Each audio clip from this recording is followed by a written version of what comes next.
My name is pretty long. Zue Mie Chen Mong. And people call you Zue, to be short. And I am originally from Tunde, south to Rangoon. Actually, it was a place George Orwell served as a police officer there. Was it? Yeah, and he was writing the book Burmese Days at the time. And Burmese people would call him a prophet because he wrote a book 1984. Yes. Which folds out about Burmese political situation, even though he died in 1950. Yeah, what happened 34 years later? We really talk about that. Animal Farm. Animal Farm. Yeah, really depicted our political situation. And this was in your village. Yeah. What village? Back in the days, it was a village, but it turns out to be a town. Okay, a town now. A town. Yeah. How many people are in your town now? 200,000. Okay, that's pretty big. Tell me about your life story. Okay. I came from a family of 9 siblings. I'm the youngest, so I have 4 brothers and 4 sisters. Wow. And I'm the first one to be in university. My elder sister, who is in 8th, she is doing her undergraduate in Thailand. So only 2 of us are the ones who could go to university. And the rest of them are still... They never finished. At home? No. No, where are they? 3 of them are in the United States. And they went to Malaysia and they sought asylum there, refugees. And they lived there for like 6 years. Then they got UN refugee and they went to the United States. So another one is, I got 4 brothers, right? 3 is in the United States. 1 is staying in Malaysia. Okay. I got 4 sisters. 3 of them are in Myanmar now. 1 is in Thailand, staying undergraduate. Yeah. And your parents are? Yeah, they stay in Myanmar, but my mother passed away already. Oh, she's not living. She was a diabetic. She passed away. Okay. So I only have my father back in 20, right, where I came from. I stayed there. How did you get from Myanmar to Hong Kong? It's a long process. It was in 2008 that there are a lot of, my family had economic crisis. My father didn't have a job. My brothers couldn't send money back to the family because they were also facing a lot of problems in Malaysia. So I couldn't stay in my education anymore. Sorry, how old were you in 2008? 14. 14. Okay. It was 14. So I was pretty young, but my parents couldn't send me to school because they didn't have a job. And in Myanmar, we have to think about private tuition fee, in addition to school fee. You have to go to private tuition fee, which are optional, of course, but that's where you can get exam questions there. Okay. On spot. By going to the private tutoring, actually there's an extension of school period that students are taught in a teacher's house where they are trained to answer exam questions. So in the exam they always did well. Right. Those students like me didn't do well. And so you decided to do what? I decided to go to Thailand where I lived for years. How did you get to Thailand?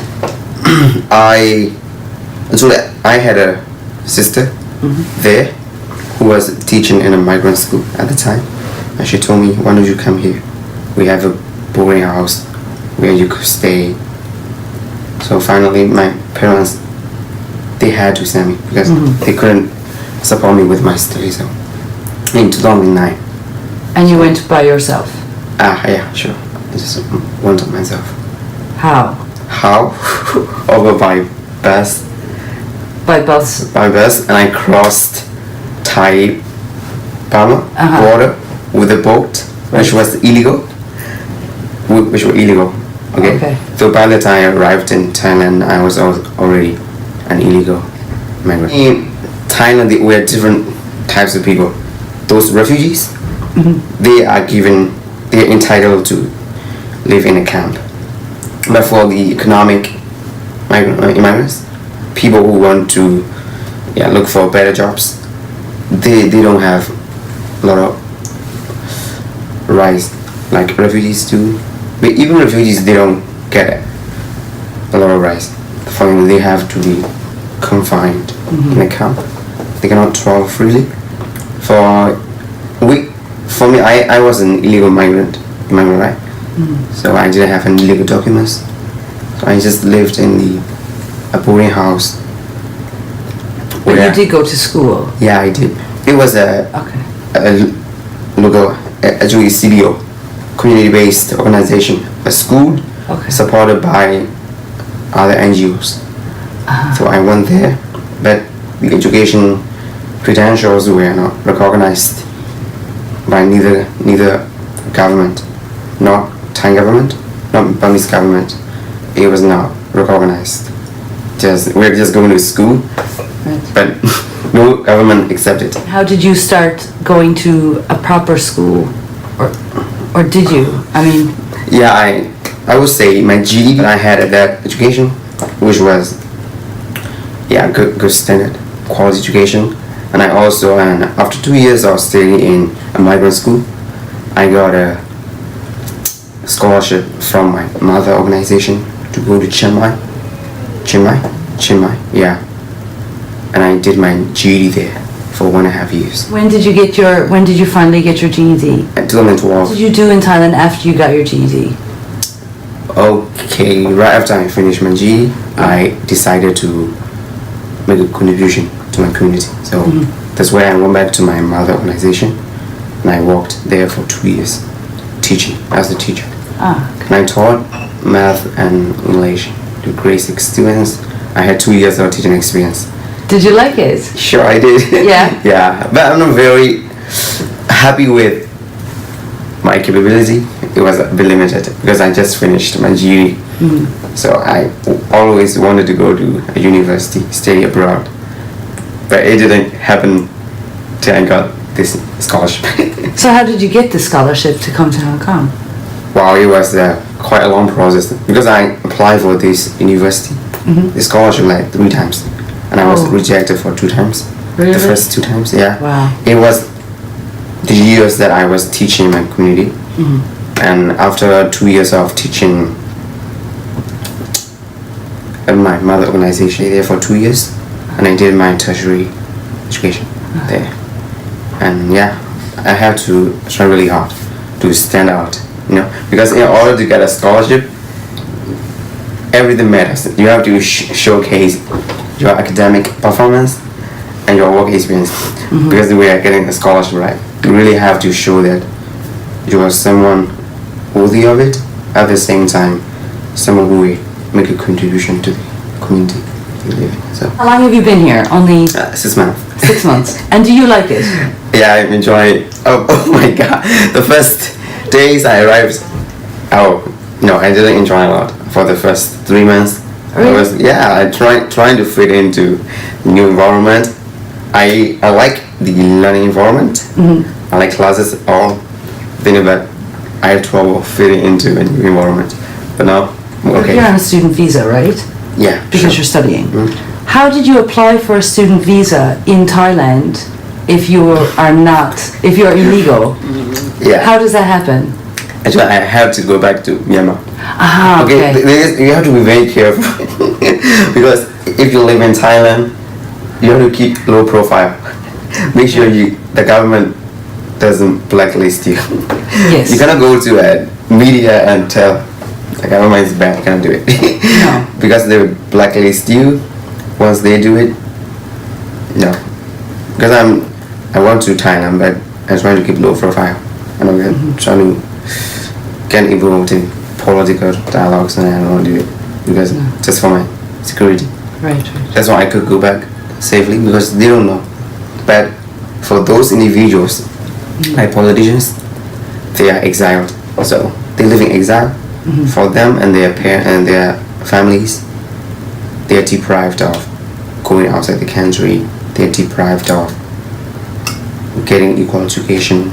So that happened back in the days, but it's not very serious now. But it was a case in the past. So how did you go back to Myanmar? It's funny though. This is how we travel, Even though the government is saying it's going to crack down illegal immigrants, there are still thousands of people crossing with the boat with illegal documents. Right. Yeah. Were you scared? Yeah, a bit, of course. Yeah. And there are times when the military government trying to crack down. Right. Right before I came here,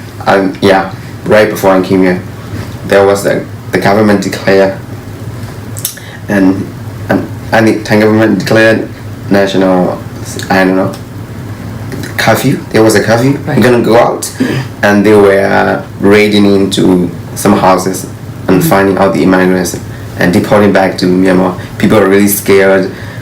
Right, because it is borderline area. Many people came past the border and walk there. They don't get equal pay. They're not equally paid. For even those who have passport, legal documents, they are stay, deprived of getting equal pay. So they got cheap labor, Yeah. So the government is trying to play this game. They don't want to keep everyone out, because when we are all out, their business they have to stop. There are 2 million people in Thailand. 2 million. From Myanmar? Yeah, 2 million. Wow. That's a lot of people. That is a lot of people, yeah. Without the cheap labor. right. Can you imagine? Because Thai, regular Thai citizens want to work low-paid jobs, whereas we do. Right. We have to. Yeah. Because we don't get paid even that amount of money back in Myanmar, so we got no choice. But 10 years, what would Yeah. you want to be doing and where would you want to be? Yeah, I have a clear mind because I came from very vulnerable community, very marginalized, due to my ethnicity as well. Okay, and we didn't have, proper education, didn't have quality education. Even though I moved to Thailand, in migrant school, we sort of have democratic education, so we could participate in the class, talk to the teachers, raise questions, but there was a limitation. You couldn't. So, and I knew it because when I went to Beam, which is in Chiang Mai, when I was doing my GED, there was really different, the learning environment, because there we were encouraged to speak up, raise questions, but back in Myanmar, even in Thailand, where I lived, they don't encourage students to speak up really quite a lot.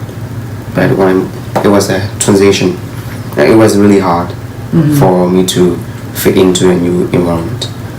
Really scared to ask questions in the class. We don't want to participate, feel reluctant. Yeah, it's pretty different. So what I want to do after I finish my education, I'm gonna go back to where I lived, community. I don't want to go back to Myanmar straight yet. Largely because I don't think someone can make a huge impact there yet. So if I go back to Thailand, where there is a lot of people, students cannot go to school yet. We get migrant schools, but the good thing about migrant schools are they operate under NGOs, so they have some sort of autonomy, But back in Myanmar, you don't get a lot of autonomy. So I think as a teacher, I prefer Thailand, even though it's not the best situation, but it is still better because I want to promote student-centered learning style, and I prefer it. Yes. I think I'm good at it. Oh, you definitely are. Definitely. No, you're good. Back in the days in Myanmar, I was really bad at memorization. I'm not good at that. Right. So even my friends make fun of me because I couldn't do well because I wasn't good at memorization. But when I moved to Thailand, there was a change, Yeah. Because I'm not good at memorization, but when it comes to discussion, raising questions, participation, I'm good at that. Yeah. So I personally prefer student-centered learning style rather than teacher-centered. I don't like it. I have one final question, if you Yeah. don't mind. You are an ethnic minority Yeah. in Myanmar. What is it like to grow up as an ethnic Minority. Yeah. You know, actually, the majority, Burmese majority population is Burmese people. People, when you call Burma, is divisive because it's referring only to the majority group. But we have 8 different ethnicities. Okay. And mostly ethnic minorities belong to Christians. Yeah, generally most of them. So when you say you are a Christian, sounds like you belong to an ethnic minority. So there are a sense of division, but it's not as serious as Rohingya case. No, not as serious, but there are some cases. Yeah, like me personally, when I went to schools when I was young, we were encouraged to read out the scripture in the morning prayer, not knowing what that was, but we had to do it. Not sure if students have to do now. Yeah, but we had to do it at that time. And if you are a Christian, there is some limitation. How much, to what extent you can practice religion. There is an extent. And I came from Karen, which is ethnic minority. Actually, we have our surname, ethnic name in French, which is Saul. But when I went to the administration to get my national identity, ID card, they put my name Mom, which is Burmese. Right. Yeah, I have no idea why they do it, but actually that first name is supposed to indicate is in my sense of identity that I belong to ethnic minority, but they changed that name and there's no way to fix it. Really sad because even though it's a name, just one surname, it can change your identity. Of course, right? it can. Yeah. So I was be upset. Yeah. But nothing I could do. If you could tell anyone about Myanmar, something important that they should know, one thing, what would it be? We know Myanmar rich in history, and there are some significant people in the history.